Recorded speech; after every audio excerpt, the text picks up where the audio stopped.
Aloha, Jhleyka. I'm sorry that I spoke so fast when we first met. I did not know that you were still in the process of learning English.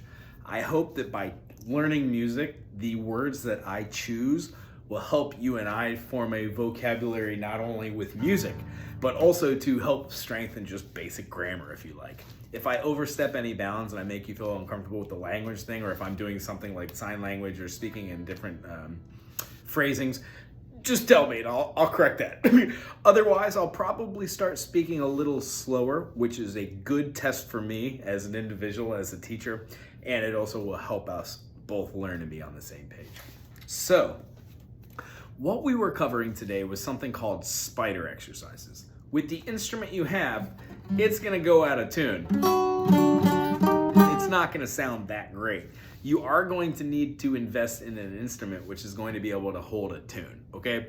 Talk to the people next door, check out online, look at Craigslist. There are instruments out there. Have Richard help you there. If you would like me to help too as well, I can find something as well. However, the instrument doesn't need to be in tune to do spider exercises. So hold that pick the way I showed you with a little bit coming out here, and the idea is to be able to rake up and down. Our left hand exercise should consist of taking the pick and going down, and then taking the pick and going up. So you have a consistent down, up, down, up, down, up, down, up. 1, 2, 1, 2, or 1, 2, 3, 4, 1, 2, 3, 4. And the constant exercise is to do like, no, 1, 2, 3, 4, 1, 2, 3, 4, 1, 2, 3, 4, 1, 2, 3, 4, 1, 2, 3, 4, 1, 2, 3. Notice how I went down through every string? B string, G string, D string, A string, and then back to the lowest, the 6th string, the E. The E string is the 6th string, and then the A string is the 5th. It's right above it. What I was trying to show in the beginning before I went on the tuning spree, tuning quest, or tuning adventure, is when I play an open E note, if I go to the next note, it's an F note. E, F, F sharp, G, G sharp, A. That 5th fret note, A, is the same as the next string open.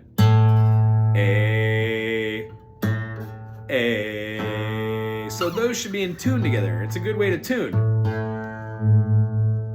Yeah?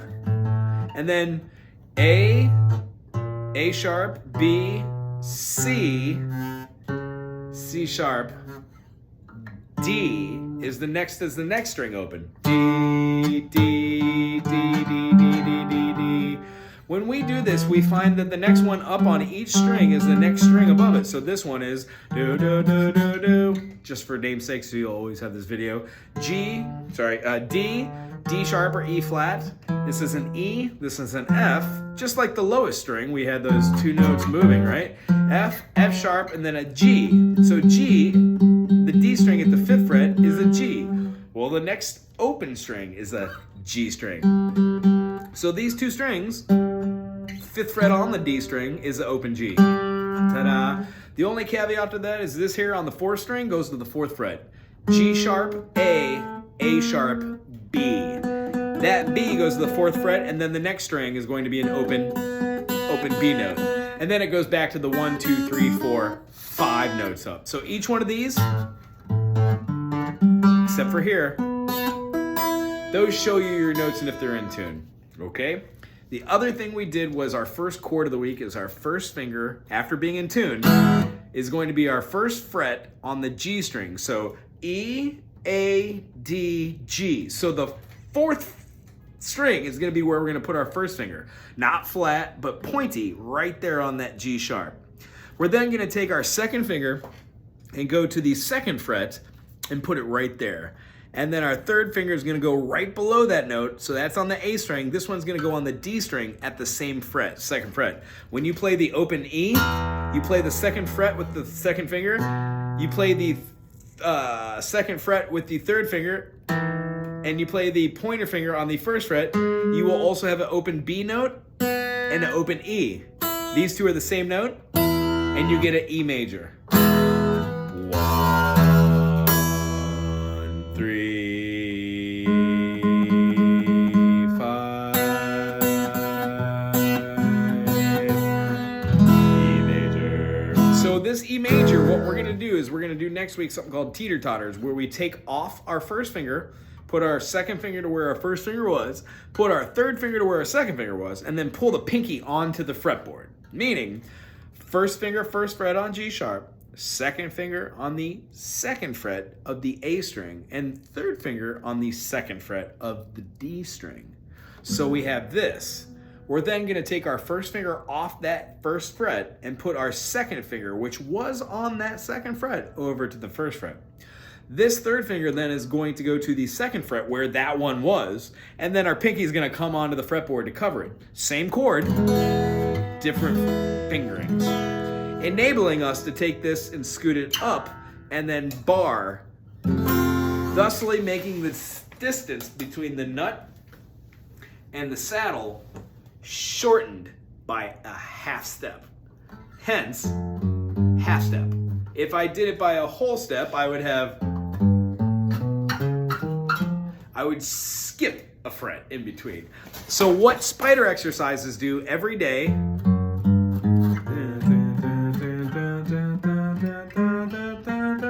if you could get the spider exercises this week up to here and complete 1 or 2 rounds right in a row while following through and all the notes are the same speed, does not matter what the speed is.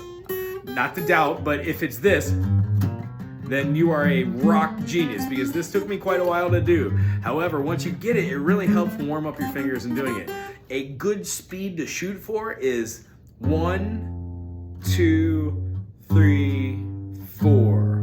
1, 2, 3, 4. This is a great speed to go at. Yeah? So do the spider exercises this week.